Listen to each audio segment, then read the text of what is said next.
ஏன்னா நாங்கள் இல்லைன்னா படம் முடியாது. சிவாஜி கிருஷ்ணமூர்த்தி மாதிரி அசிங்கமா பேசினா தான் நல்லா இருக்கும்னு நினைக்கிறேன். நீங்கள் பெப்சியை இப்படி முறைக்கவே தேவையில்லை. எந்த காலத்தில் ஒழுங்காக நம்ம சம்பளம் கொடுத்துருக்கோம்? நானும் 5 படம் எடுத்துவேன். நம்ம இவ்வளோ பெருசாக கூடுவோன்னு அவங்க யாருமே எதிர்பார்த்துருக்க மாட்டாங்க. அதுதான் பிரச்சனையே. அந்த 1ஆம் தேதி நடந்தது பாரு, அதை பார்த்துட்டு கணக்கு போட்டான்னு நினைக்கிறேன். இது வேறு அது வேறு. என்னை இப்போ ராதாரவி இங்கே நிற்கிறான், ராதாரவி பேசுவார்னு கூப்பிட்றாங்கன்னா அதுக்கு காரணமே யாருன்னா நீங்கள் தானே காரணம்.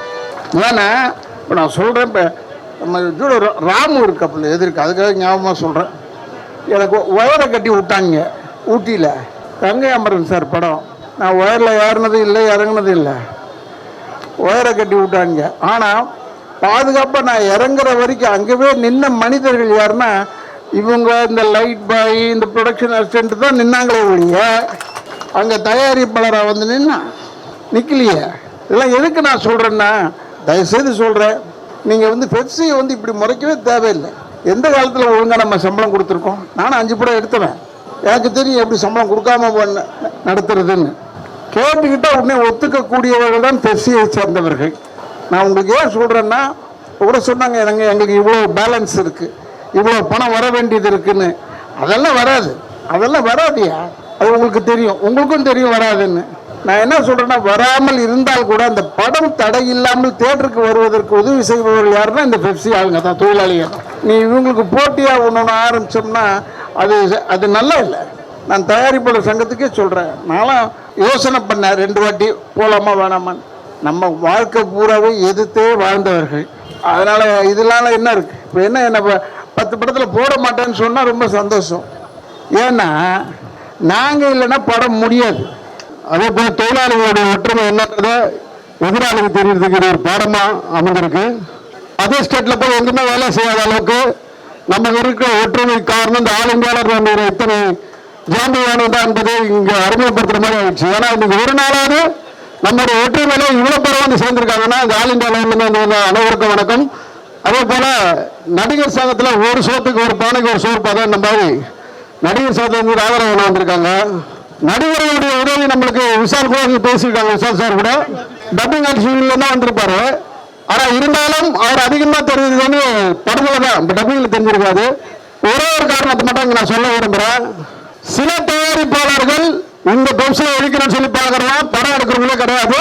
ஒரே ஒரு படம் எடுத்துட்டு அதை காரணமாக வச்சுக்கின்னு இருக்கிற தயாரிப்பாளர் எங்களுக்கு பெப்சிக்கு ஃபர்ஸ்ட் ஒரு பொது மீட்டிங் நடந்தா, அந்த மீட்டிங்கில் ஒரு லெட்டர் போட்டிருந்தாங்க, மொட்டை கடிதம் மாதிரி. அந்த கடிதத்தை பார்த்துட்டு இது வளராது அப்படின்னு வச்சாங்க. ஆனால் நாங்கள் அதுக்கு மறுப்பு கேட்டதுக்கு தயாரிப்பாளர் சங்கத்தில், தமிழ்நாடு தயாரிப்பாளர் சங்கத்தில் இருந்து எங்களுக்கும் அதுக்கும் சம்மந்தம் இல்லைன்ட்டு அன்னைக்கு பெப்சிக்கு ஒரு கடிதமே தெரியப்படுத்தினாங்க. இது எப்படின்னா எதிர்க்கப்பாங்க சிரிச்சுட்டு முடிவில் குத்துற பழக்கம் இருக்கிறதுன்றது அதிலே ப்ரூவ் பண்ணிட்டாங்க. இந்த சங்கத்தை உருவாக்குறதுக்கு காரணமாக இருந்து ஒரே ஒரு ஆள் அடிக்கடி ஆட்களை சேர்க்கறதுக்கான வழிகள் இது. இப்படி வந்து சேருங்க. தயவுசெய்து சொல்கிறேன், அந்த சங்கத்தை போய் நல்லா படித்து விஸ்காம் படித்தவங்களாம் போய் அந்த சங்கத்தில் போய் சேர்ந்துட்டு உங்கள் வாழ்க்கையை அழிச்சு கொள்ளாதீங்க. இது உங்களுக்கு ஒரு வேண்டுகோளை தான் வைக்கிறேன். ஏன்னா அந்த சங்கம் வளராது, இந்த பெப்சியை ஒழிக்கவும் முடியாது. இது சண்டை சார்பாக சொல்லி விடைபெறுகிறேன். நன்றி, வணக்கம். பெப்சி தலைவர் எல்லாத்தையும் கூட்டி இவ்வளோ தூரம் பெருசாக பண்ணதுக்கு எல்லாம் இந்த 23 சங்கமும் அவர் பின்னாடி நிற்கிறன்றத நம்ம எல்லாரும் அவர் பின்னாடி நிற்கிறோம். இதில் தான் அலைகலர் வந்து நம்ம சேர்ந்துருக்கிறோம். இது மட்டுமல்ல, இப்போவே அவங்க பயம் வந்துடுச்சு. ஏன்னு கேட்டீங்கன்னா, ராமநாராயண் சார் வந்து ரொம்ப தங்கமான ஆள். ஒரு 100 படம் மேலே எடுத்தார். பெப்சி தொழிலாளியை வச்சு தான் எடுப்பார். பாம்பு, தேள், பூரா, பல்லி வச்சு கூட எடுப்பார். ஆனால் டெக்னீஷியன் தான் வச்சு தான் வச்சிருப்பாரு. அப்படியாப்பட்ட ஒரு மனிதர் சினிமாவில் 100 படம் எடுத்தவர். இப்போ அவர் பையன் வந்துக்கிட்டு தனியாக சங்கம் ஆரம்பிப்பேன், இது பண்ணுவேன், அதை பண்ணுவேன்னு சொல்லிட்டு இது பெரிய வேதனையாக்கூடியதுங்க. ஆனால் இது மாதிரி ஒரு பெரிய மனிதருக்கு உள்ள மகனாக பிறந்துட்டு பெப்சி தொழிலாளி சாகடின்னு நினைக்கிறார் பாருங்க. அவர் என்னென்ன சொல்றது? தமிழ்நாடு திரைப்பட தயாரிப்பாளர் சங்கத்தினுடைய இந்த செயலை பெப்சியை கைவிட்டு பார்த்ததற்கு இவ்வளவு பெரிய கூட்டத்தை தலைவர் கூட்டியிருக்கிறோம் என்றால் இனியாவது தமிழ் திரைப்பட தயாரிப்பாளர் சங்கம் யோசித்து பார்க்க வேண்டும். கோஷத்திலே தலைவர் சொன்னார்கள், பெப்சி என்ற ஒரு மின்சார கம்பி, அந்த மின்சாரத்தை தொட்டால் உன் நிலைமை என்னாகும் என்று அந்த தமிழ் திரைப்பட தயாரிப்பாளர் சங்கத்துக்கு தெரியப்படுத்துகிறோம். இந்த கூட்டத்தை பார்த்தால் நீங்கள் முடிவெடுத்திருப்பீர்கள், பெப்சியுமே தொட வேண்டுமா? நீங்கள் பெப்சியை தொட்டு நீங்கள் தனியாக ஒரு அமைப்பு நடத்தி தமிழ்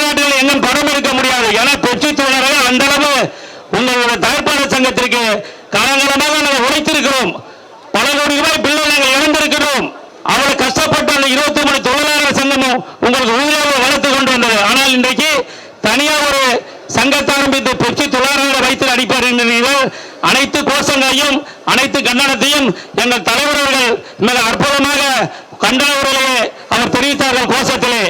இன்னைக்கு இந்த ராஜர் யூனிவர்சிட்டி ரோடு இந்த மாதிரி ஒரு கூட்டத்தை சந்திச்சதே கிடையாது.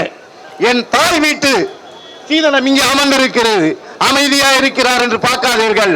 கர்ஜிக்க ஆரம்பிப்பார். அவர் இந்த சினிமா துறையின்ற வாரிசு, ரத்த வாரிசு. முதல்ல இந்த ஏற்கனவே 87 செஃப் ஒன்று ஆரம்பிச்சாங்க. நினைக்க முடிஞ்சதா? நினைக்க முடியாது. அடுத்தது படிப்பாளர் ஒன்று ஆரம்பிச்சாங்க. பண்ண முடிஞ்சதா? பண்ண முடியாது. இப்போ தமிழ் கூடுதல் கவுன்சில் ஒரு அமைப்பு வச்சுக்கிட்டு ரோட்ல போறவங்க காசை வாங்கிட்டு இருக்கிற. இந்த காசை வாங்கிட்டு என்ன பண்ண போற? ஃபர்ஸ்ட் வேலை செய்யற காசை கொடு. அந்த கூலியை தர முடியல. ரோட்ல போறவனை ஏமாத்தி ஃபார்ம் கொடுத்துக்கிட்ட 20 ரூபாய் ஃபார்ம் கேட்டா 5000 ரூபாய் வாங்கின, 10,000 வாங்கின. எதுக்கு போய், எதுக்கு பித்தராட்டம் தேவையா? எனக்கு ரத்தம் கொதிக்குது. இந்த செல்வமணி சார் அவங்களுக்கு எவ்வளவு உதவி செய்திருக்காரு அவங்க மறந்துட்டாங்க. சம்பளம் போட போற பாபு கொஞ்சம் விட்டு தருவோம். ப்ரொடியூசர் நல்லா இருந்தால் நம்ம நல்லா இருக்க முடியும். ஒரு ப்ரொடியூசர் நல்லா இருந்தால் 100 குடும்பம் படைக்க பாபுன்னு எங்களை வலியுறுத்தி அரைக்காட்சிக்கு உங்களை வேற வச்சார். இன்னைக்கு அவரை பத்தி நீங்க பேசுறீங்க. என்ன தகுதி இருக்கு அவரை பத்தி பேசுறதுக்கு? இந்த பெப்சி ஒரு பெரிய பாலம். போட்டி சங்கத்தை ஆரம்பித்த அந்த கருங்காலிகளுக்கு முதல்ல எங்கள் முதல் வணக்கத்தை தெரிவித்துக் கொள்கிறோம். ஏன்னா அவங்க தான் இந்த கூட்டத்தை ஆரம்பிக்கிறதுக்கு முதல் படியாக அமைஞ்சிருக்காங்க. முதல்ல அவங்க தெரிஞ்சுக்கிறணும். இவ்வளவு பெரிய ஒற்றுமை, இவ்வளவு பெரிய அமைப்பு, இந்த அமைப்பை சீர்குலைத்து இதற்கு ஒரு போட்டி சங்கத்தை ஆரம்பிக்கின்ற அந்த தவறான தயாரிப்பாளர்களை கண்டித்து இந்த ஆர்ப்பாட்டம் நடந்து கொண்டிருக்கின்றது. தெரியும், அதாவது இந்தியாவில் எந்த மாநிலத்திலும் போய் சம்மேளனத்தை எதிர்த்து தயாரிக்கின்ற எந்த தயாரிப்பாளரும் அந்த படத்தை தயாரிக்க முடியாது என்பது அவர்களை புரிந்து கொள்ள வேண்டும். ஏனால் இன்னைக்கு மேடையிலே இருக்கின்ற அனைத்து மாநிலத்தினுடைய தொழிற்சங்க தலைவர்கள் அமர்ந்திருக்கின்றார்கள்.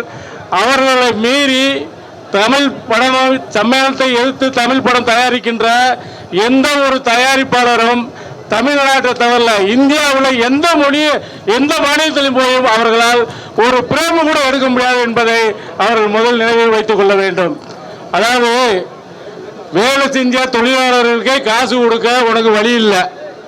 இந்த தொழிலாளர்கள் வேலை செஞ்ச காசு கொடுக்க வழி இல்லாம இருக்கிறவன் தான் அங்க போய் இன்னொரு போட்டி சங்கத்தை ஆரம்பிச்சுக்கிட்டு இருக்கான். அவன் யாருன்னு தெரியும். இன்னும் நம்மளும் சிவாஜி கிருஷ்ணமூர்த்தி மாதிரி அசிங்கமா பேசினா தான் நல்லா இருக்கும்னு நினைக்கிறேன்.